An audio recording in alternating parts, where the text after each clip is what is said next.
Hello!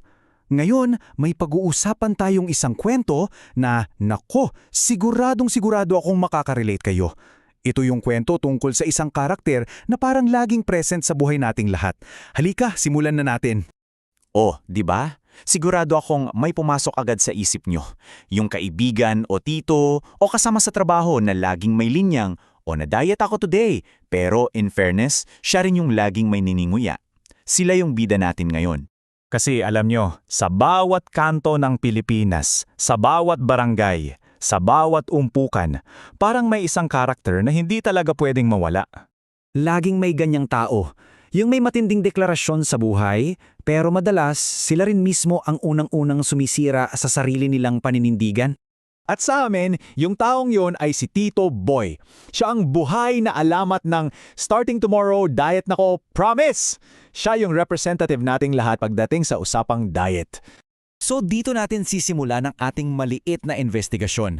Aalamin natin yung tinatawag na diet paradox ni Tito Boy, yung malaking pagkakaiba ng sinasabi niya sa ginagawa niya.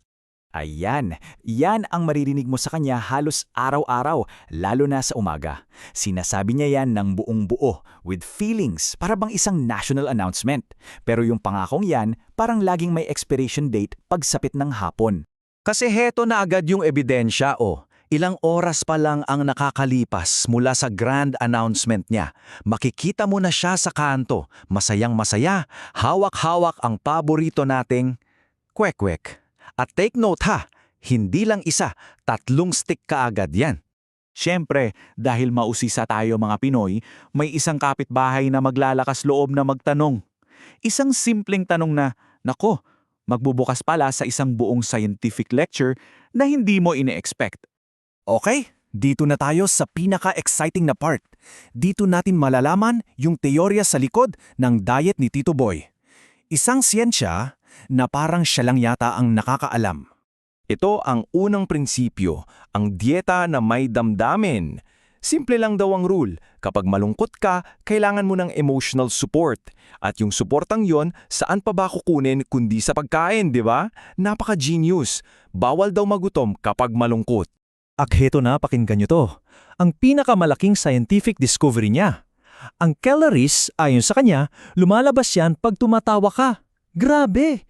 Isipin mo yon, hindi mo na kailangan mag-gym, manood ka lang pala ng comedy. At syempre, para i-prove yung theory niya, pagkatapos naming lahat tumawa sa sinabi niya, anong ginawa niya? Kumagat ulit siya sa kwek-kwek. Sabi niya, oh, kita nyo? Nagbawas na ako ng calories, kaya pwede na ulit. Grabe ang talino. Okay, may 2 batas lang daw ang diet niya.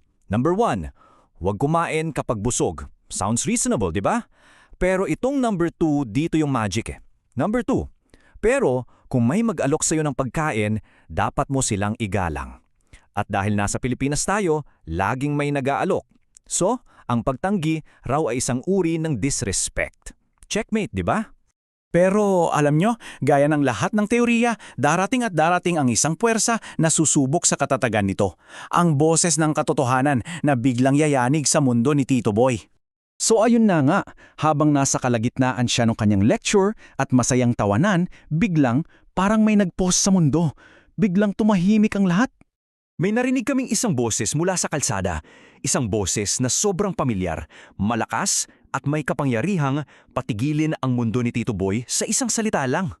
Ayan, isang salita lang, boy. Pero sapat na yon para si Tito Boy na kanina ang yabang-yabang ay biglang manigas na parang nahuli ng prinsipal. Yon ang boses ng asawa niya, si Tita Linda. At dito mo talaga makikita yung Clash of the Titans. Sa isang side, yung komplikadong siyensya ni Tito Boy. May dieta na may damdamin, emotional wellness, balanced happiness. Sa kabilang banda, yung simpleng-simple pero matalas na tanong ni Tita Linda, ano na naman kinakain mo? Tapos ang usapan. Pero akala nyo doon na nagtatapos ang kwento. Naku, hindi pa. Kasi ang isang henyo tulad ni Tito Boy, laging may aasahing alas sa huli. Kasi kinagabihan, pagkatapos ng lahat ng nangyari, ng kwek-kwek, ng science at ng sermon ni Tita Linda, heto si Tito Boy, pauwi, may bit-bit na isang buong-buong lechong manok. Ang tindi ng loob. Siyempre, hindi na napigilan ng mga kapitbahay. Tinanong na talaga siya, Tito Boy, paano na yung diet mo? Kailangan nilang malaman paano niya idedefensa yung isang buong manok. At dyan mga kaibigan, nasaksihan namin ang evolusyon ng henyo. Kung yung kwek-kwek para lang sa emotional wellness, itong isang buong letsyong manok ang dahilan niya para to sa mental health. Ibang level na, isang masterclass sa paggawa ng palusot. At iyan ang pinakapundasyon ng batas ni Tito Boy. Ang diet niya ay hindi tungkol sa calories. Ito ay tungkol sa creativity. Ang pinakamahalagang sangkap, hindi protina o carbohydrates, kundi isang napakagandang palusot. Kaya iiwan ko sa inyo ang tanong na ito. Sino ang Tito Doy sa buhay mo? Baka tatay mo? Kaibigan mo? Katrabaho mo? O baka naman, pag tumingin ka sa salamin, siya ang makikita mo. Pag-isipan nyo niyan. Hanggang sa susunod!